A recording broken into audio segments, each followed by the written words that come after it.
नमस्कार दोस्तों, कैसे हो आप सब। आशा करती हूँ आप लोग ठीक होंगे। तो आज सुनाएंगे आप सभी को प्यारा सा सरहज नंदोई नोक-झोंक गीत। बहुत ही प्यारा है, तो फुल आवाज करके सुनना, बहुत ही आनंद आएगा। आखिरी तक सुनना क्या क्या सरहज नंदोई में अगर नोक झोंक होती है तो कुछ अलग ही शब्द रहते हैं और अलग ही माहौल होता है। चुटकुल्ला होता है, कुछ चुटकुल्ला होता है, कुछ मजाक होता है, कुछ सरहज नंदोई का तो मजाक वैसे भी चलता रहता है। तो देर न करते हुए चलिए सुनाते हैं ये प्यारा सा सरहज नंदोई नोक झोंक सोहर गीत। चंदन की रेला कड़िया पलंग सालायऊ पलंग सालायऊ हो बहिनी पलंग तबिनी नाना दोइया मजूरी लागे मांगई मजूरिया लागे मांगाई हो बहिनी पलंग तबिनी नाना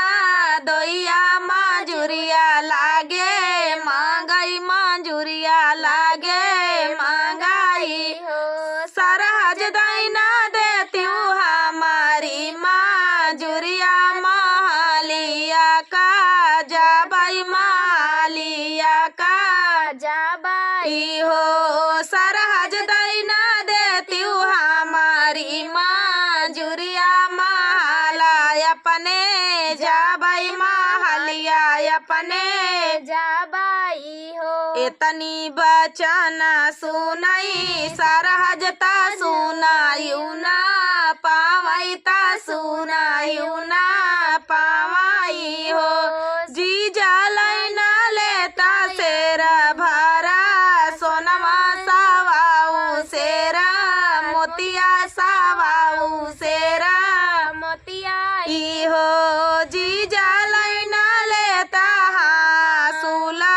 घोड़वा बेहसी घरे जाता हंसता घरे जात्याई हो जी जालई ना लेता हासूला घोड़वा बेहसी घरे जाता हंसता घरे जात्याई हो सुनाही बचाना नाना दोइया सुनायु नाही पावई सुनायु नाही पावाई हो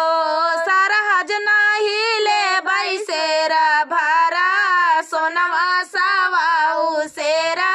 मोतिया सावाऊ शेरा मोतियाई हो सरहज नाही ले बैहा सूला घोड़वा बिहासी नाही जाबाई हंसता कैसे जाबाई हो सरहज नाही ले बैहा सूला घोड़वा हंसता कैसे जाबाई हंसता कैसे जाबाई हो हो सरहज चली तू ये करत से जरिया मजूरी काटी जाताई मजूरी पाटी जाताई हो सरहज चली तू ये करत से जरिया मजूरी पाटी जाताई मजूरिया पाटी जाताई इतनी बचाना सुनाई सरहज सुनायु नाही पावई ता पिया से यार जकारई पिया से यार जकारई हो पियवा तू ही मोरे पियावा से पियवा दुहाई सिरा साहेब तुहाई सिरा साहेब हो पियवा चंदन का माह कैला कड़िया पालंगा सालायऊ पालंगा बिनाए हो पियवा पालंगा तबिनी नाना दोइया मजूरिया हमसे मांगई मजूरिया हमसे मांगाई देत रहले शेर भरा सोनवा सावाऊ शेरा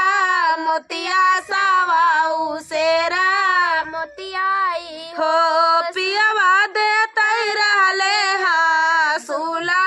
घोड़वा मजूरी नाही लिहले मजूरिया नाही लिहलेनी हो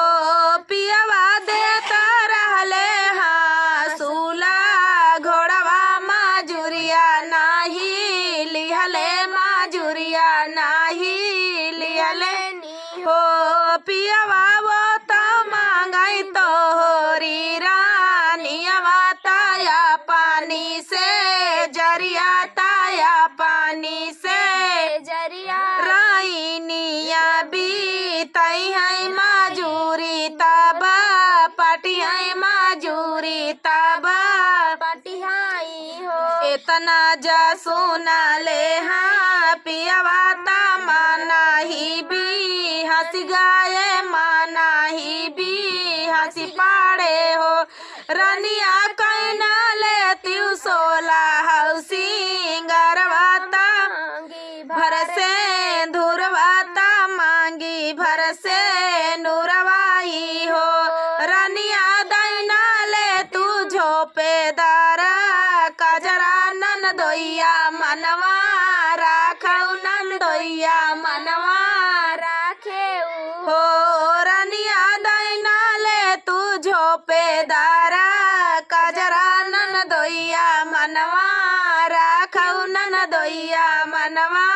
राखौ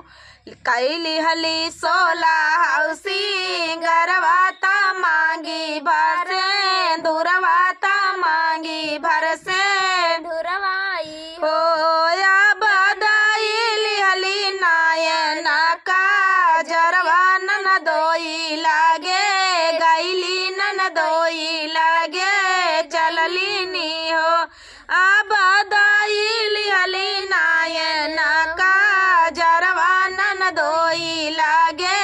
गैली नन दोई लागे चलली नी हो खोलौना ना दोइया ता चांदना के वड़िया ता चांदना के वड़ियाई हो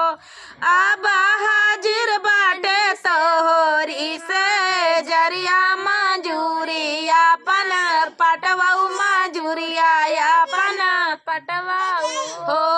अब हाजिर बाटे तोहरी से जरिया मजूरिया अपन पटवाऊ मजूरिया अपन पटवाऊ तना जा सुनई नाना दोइया ता माना ही माँ खुश भाए माना ही माँ खुश भाए हो सराज तू तो आयो प्राणों से पियारी तयाला खादू लारी तयाला खादू लारी नी हो सरहज तू तो बाटू बातिया का पाकी मजूरिया नाही ले भाई मजूरिया नाही ले बाई हो सरहज तू तो आयु बातिया का साची मजूरिया नाही ले भाई मजूरिया नाही ले बाई हो। तो दोस्तों ये प्यारा सा सरहज नंदोई नोकझोंक सोहर आप सभी को कैसा लगा कमेंट में बताना दोस्तों। बहुत ज़्यादा मेहनत होती है तो आप लोग शेयर करें, सब्सक्राइब करें, लाइक करें, कमेंट में अपनी राय ज़रूर दें। तब तक के लिए नमस्कार।